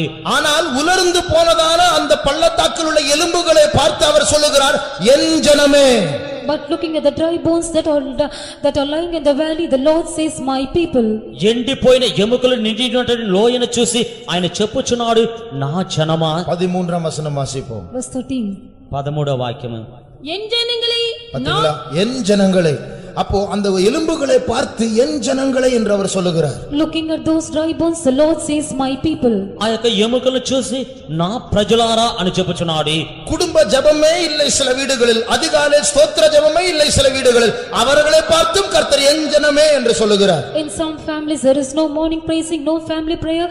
Even looking at them, God says, my people. కొన్ని కుటుంబములు కుటుంబ ప్రార్థన లేదు, ఉదయకాలమున స్తోత్ర ప్రార్థన లేదు, వారందరిని కూడా చూసి ప్రభు నా ప్రజలారా అని చెప్పుచున్నాడు. டிவி வேண்டாம் என்று 1000 முறை கர்த்தர் சொன்னாலும் டிவியே நான் உன்னை விட்டு விலகுவதும் இல்லை உன்னை கைவிடுவதும் இல்லை என்று அணைத்துக் கொண்டிருக்கிறார்கள் சிலர். அவர்களை பார்த்தும் என் ஜனமே என்று கர்த்தர் சொல்லுகிறார். Though the Lord says in so many occasions that we should not have TV, but people looking at it, it says that I will never leave TV nor forsake TV, saying so they embrace it. TV వద్దు అని చెప్పి 1000 కొలది సార్లు ప్రభువు చెప్పినప్పటికీ కూడా ఆ యొక్క టీవీని చూసి నేను నిన్ను విడువను ఎడబాయనని చెప్పి దాన్ని పెట్టుకున్న వారిని కూడా చూసి ప్రభువు చెప్పుచున్నాడు, నా ప్రజలారా. பல வார்த்தைகளை சத்தமாய் பேசி ஜனங்கள் ஆவிக்குள் அனலாய் மாற வேண்டும் என்று முயற்சி செய்தாலும் சிலரோ முறைத்து பார்த்து என்ன சொல்றீங்க, அபிஷேகத்தில் நிரம்ப சொல்றீங்களா, அது நடக்கவே நடக்காது.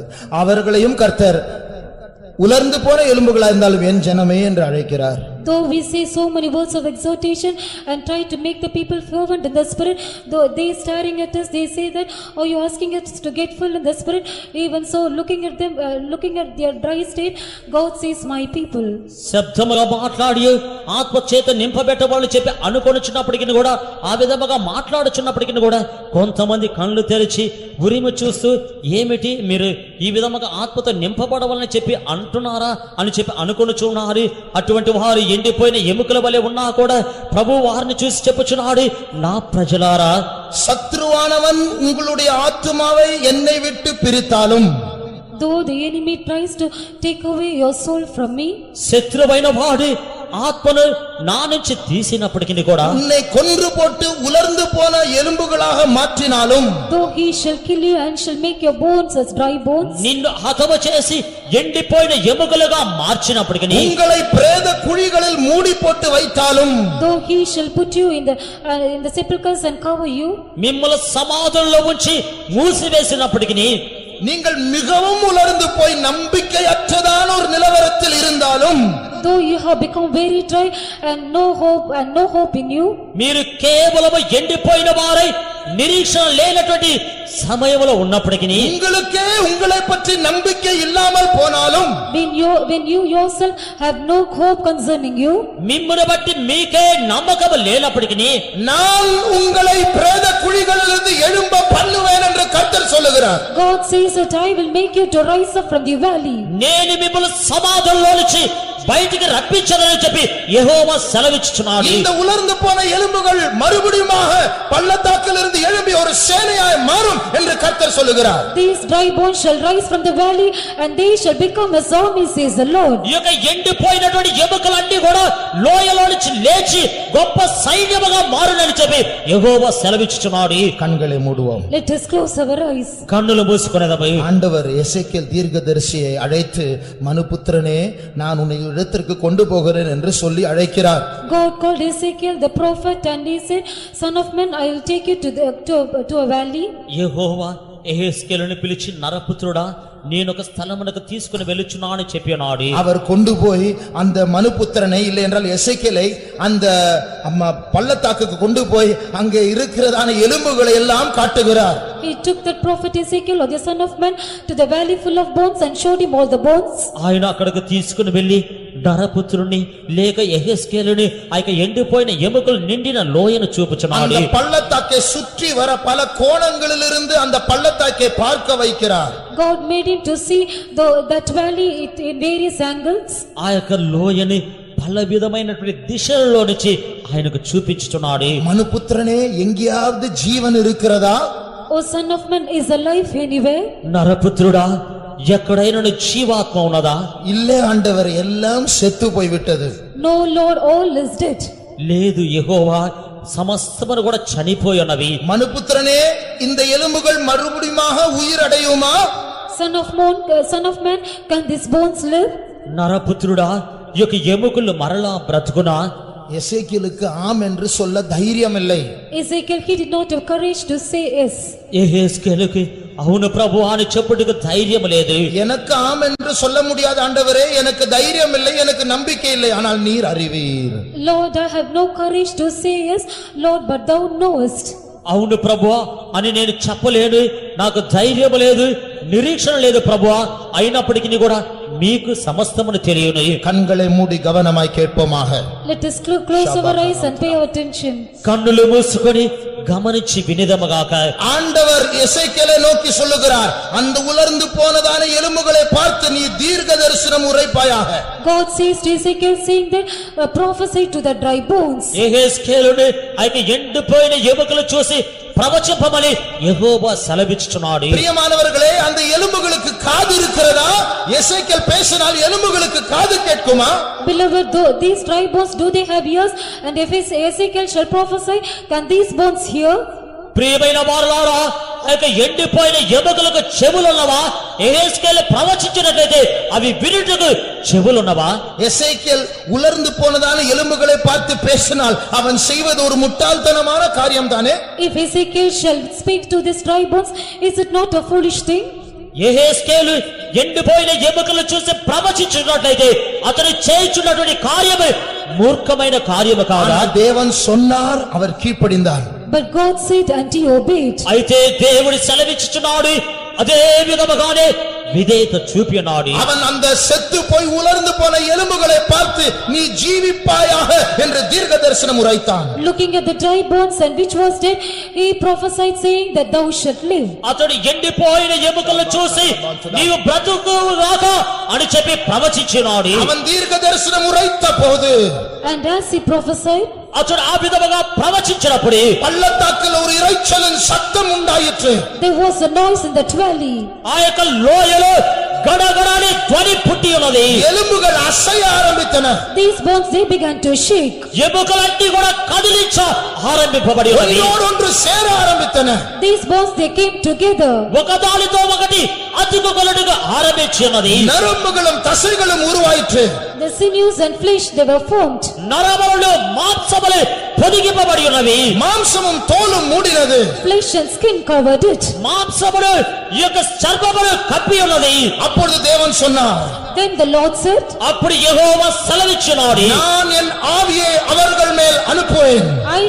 I shall breathe upon them my spirit. నేను నా యొక్క ఆత్మను వారి మీదకు పంపుచున్నాను. எசேக்கியேல் பார்த்துக் கொண்டிருக்கும் போதே உலர்ந்து போன எலும்புகள் மறுபடியும் மனுஷராய் மாறி ஒரு பெரிய சேனையாக மாறிவிட்டார்கள். As Ezekiel was seeing these dry bones, they become a living soul and they became a great army. యెహెజ్కేలు ఈ విధముగా చూచుచున్నప్పుడే ఈ యొక్క ఎముకలన్నీ కూడా మరలా ఒకదానితో ఒకటి అతుక్కొని మనుషులుగా ఒక సైన్యముగా మార్చబడి ఉన్నది. தேவனுடைய சபையே, Church of God, దేవుని యొక్క సంఘమా, தேவனுடைய சபையே, O Church of God, దేవుని యొక్క సంఘమా, இஸ்ரவேல் ஜனங்கள் மத்தியில் நடந்த அந்த அற்புதம் இந்த பள்ளத்தாக்கில் நடக்குமா? that miracle which took place amongst the children of Israel, will this miracle take place here? ఇశ్రాయేలు యొక్క ప్రజల మధ్య జరిగినటువంటి ఆ యొక్క అద్భుతమే ఈ యొక్క సంఘములో లోయలో జరుగునా? நம்முடைய பிரேத குழிகளை விட்டு நாம் எழும்ப போகிறோமா? Are we going to rise up from our graves? మన యొక్క సమాధుల్లో నుంచి మనము బయటికి రాబోచున్నామా? எசேக்கியேல் தீர்க்கதரிசியை பார்த்து கர்த்தர் ஒரு கேள்வியை கேட்டார். God, looking at prophet Ezekiel, God asked him a question. యెహెజ్కేలు ప్రవక్తను చూసి ప్రభు ఒక మాట చెప్పుచూ ఉన్నాడు. மனுபுத்திரனே, இந்த எலும்புகள் உயிர் அடையுமா? Son of man, can these bones live? నరపుత్రుడా, ఈ యొక్క ఎముకలు బ్రతుకునా? புதிய ஏற்பாட்டு சபையை சேர்ந்த உங்களையும் என்னையும் கர்த்தர் பார்த்து ஒரு கேள்வியை கேட்கிறார். Looking at you and me belonging to the New Testament church, God puts forth the question. క్రొత్త నిబంధన సంఘములకు చెందిన మిమ్మును నన్ను చూసి ప్రభు ఒక ప్రశ్న అడుగుచూ ఉన్నాడు. இந்த சபை உயிரடையுமா? Can this church live? ఈ యొక్క సంఘము ఉజ్జీవ కలుగునా? உலர்ந்து போயிருக்கிறதான உங்களுடைய குடும்பம் உயிரடையுமா? The family which has become dry, will it live? ఎండిపోయిన స్థితిలో ఉన్నటువంటి మీ యొక్క కుటుంబములు మరలా బ్రతుకునా? அற்புதங்கள் அடையாளங்களை நடப்பிக்காத இந்த ஊழியக்காரர் உயிரடைவார்களா? Servants of God who do not perform miracles or wonders, will they live? అద్భుతములు సూచక క్రియలు చేయనటువంటి ఈ యొక్క సేవకులు మరలా బ్రతుకుదురా? கண்களை மூட தெரியாத சிறு பிள்ளைகள் உயிரடைவார்களா? Children who do not know to close your eyes, will they live? కన్నులు మూయ తెలియనటువంటి ఈ యొక్క చిన్న పిల్లలందరూ కూడా మరలా ఉజ్జీవములోనికి వచ్చేదరా? பாவத்தையும் உலக இன்பத்தையும் நேசித்து தேவனை வெறுத்து செல்லுகிறதான வாலிபர்கள் உயிரடைவார்களா? Youngsters who love sin and go after the pleasure of sin and the pleasure of this world, will they live? పాపములు లోక అల్పకాల సంతోషములు వెదకి వెళ్ళుచున్నటువంటి యవ్వనస్తులు మరలా బ్రతికెదరా? ரட்சிக்கப்பட்டு ஞானஸ்நானம் எடுத்து அபிஷேகம் பெற்று ஒரு காலத்தில் கிறிஸ்துவுக்குள் அனலாயிருந்தவர்கள் இப்பொழுது பின்மாற்றத்திற்குள் போய்விட்டார்களே, அவர்கள் உயிரடைவார்களா? Those who are being saved and taken water baptism and received the anointing of the Holy Spirit and now they are being backslidden, will they live? రక్షింపబడి బాప్తిస్మ తీసుకొని పరిశుద్ధాత్మ పొందుకొని ఒక కాలమంది అగ్నివలే ఉన్నవారి వెనుకంజ వేసినారే, మరలా బ్రతికెదరా? பல பாவ சூழ்நிலைகளில் சிக்குண்டு போய் பல தீய சக்திகளுக்கு அடிமைகளாய் இருக்கிறதான நீங்கள் உயிரடைவீர்களா? You are entangled in various kinds of sin and you are found in a wretched state, will you live? పల విధమైనటువంటి పాపములు చిక్కుకొని పోయిన వారే పల విధమైన పరిస్థితులు బానిసలుగా మారి ఉన్నటువంటి మీరు బ్రతుకుదురా? எசேக்கியேலை போல எனக்கு தெரியாது, எனக்கு நம்பிக்கை இல்ல, தேவனை நீர் அறிவீர் என்று சொல்லுகிறவர்கள் சும்மா இருக்கலாம். As Ezekiel said, those who say that, Lord, I do not know and I do not have hope, can remain silent. యెహెజ్కేలు వలె నాకు తెలియదు, నాకు నిరీక్షణ లేదు, మీకు మాత్రమే తెలియదు అని చెప్పువారు ఊరక ఉండవచ్చును. இல்லை, கர்த்தர் சொல்லுகிறது, கர்த்தருடைய வார்த்தை உயிர்ப்பிக்கும். இத்தனை காரியங்களுக்கு நான் ஆம் என்று சொல்லுகிறேன் என்று சொல்லுகிறவர்கள் கரங்களை உயர்த்துங்கள். Those who say that no, but I say yes to the words of the Lord and it shall be said so, can put up our hands. అవును, ప్రభువు చెప్పినది చేయుడు, ఆయన ఉజ్జీవపరచుడు అని వారు మాత్రమే చేతులెత్తుడి. இப்பொழுது உங்களுடைய குடும்ப சூழ்நிலைகள் இந்த சத்தியத்திற்கு நேர்மறையான ஒரு காரியமா இருக்கலாம், நேராக தலைகீழான ஒரு சூழ்நிலையா இருக்கலாம். ஆனால் சூழ்நிலைகளை பார்க்க வேண்டாம், விசுவாசியுங்கள். கர்த்தர் நமக்காகவே இந்த அதிகாரத்தை எழுதி வைத்திருக்கிறார், இந்த காலத்திற்காகவே கர்த்தர் எழுதி வைத்திருக்கிறார். நிச்சயமாக எழுப்புதல் வரும், நிச்சயமாக உலர்ந்து போயிருக்கிற எலும்புகள் உயிர் அடையும், நிச்சயமாக ஆவியானவர் அசைவாட போகிறார், நிச்சயமாக உங்களுடைய குடும்பம் செழிப்படைய போகிறது, நிச்சயமாக கட்டுகள் உடைக்கப்படும், நிச்சயமாக பில்லி சூனியத்தின் வல்லமைகள் தகர்க்கப்படும், நிச்சயமாக இயேசுவின் ஜெயக்கொடி நாட்டப்படும்.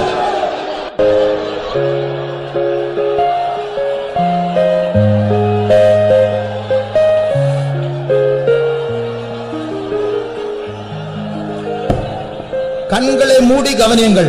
இனி ஒரு 5 நிமிஷத்தை மாத்திரம் எடுத்துக்கொள்ளலாம். கண்களை மூடி கவனியுங்கள். மோசேவுடைய கையில் ஒரு கோல் இருந்தது. அந்த கோல் ஆடுகளை மேய்க்கும்படியாக அவன் பாவித்த கோல். அது சாதாரண ஒரு குச்சி தான், அதில் உயிர் இல்லை, அது காய்ந்து போன ஒரு கோல். ஆனால் கர்த்தர் மோசே அழைத்த போது அந்த கோல் தேவனுடைய கோலாக மாறினது. அதை தரையில் போட்ட போது அது சர்ப்பமாக மாறினது.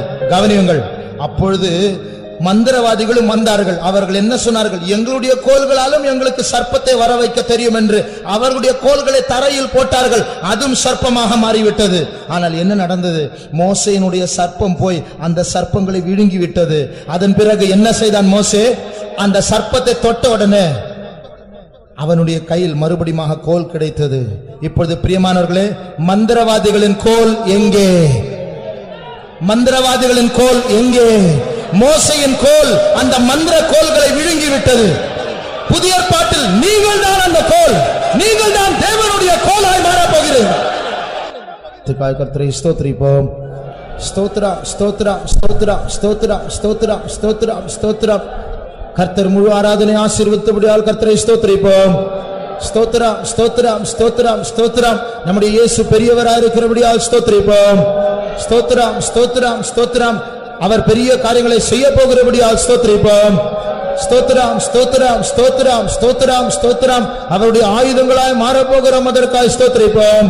ஸ்தோத்ரம் ஸ்தோத்ரம் ஸ்தோத்ரம் ஸ்தோத்ரம் ஸ்தோத்ரம். பிற்பகல் உள்ள எல்லா ஆராதனைகளை ஊழியங்களை கர்த்தர் ஆசீர்வதிக்கும்படியாக ஸ்தோத்திரிப்போம். ஸ்தோத்ரம் ஸ்தோத்ரம் ஸ்தோத்ரம் ஸ்தோத்ரம். எல்லா துதி கன மகிமை கர்த்தருக்கே செலுத்தி கர்த்தரை ஸ்தோத்திரிப்போம். ஸ்தோத்ரம் ஸ்தோத்ரம் ஸ்தோத்ரம் ஸ்தோத்ரம் ஸ்தோத்ரம். அல்லேலூயா.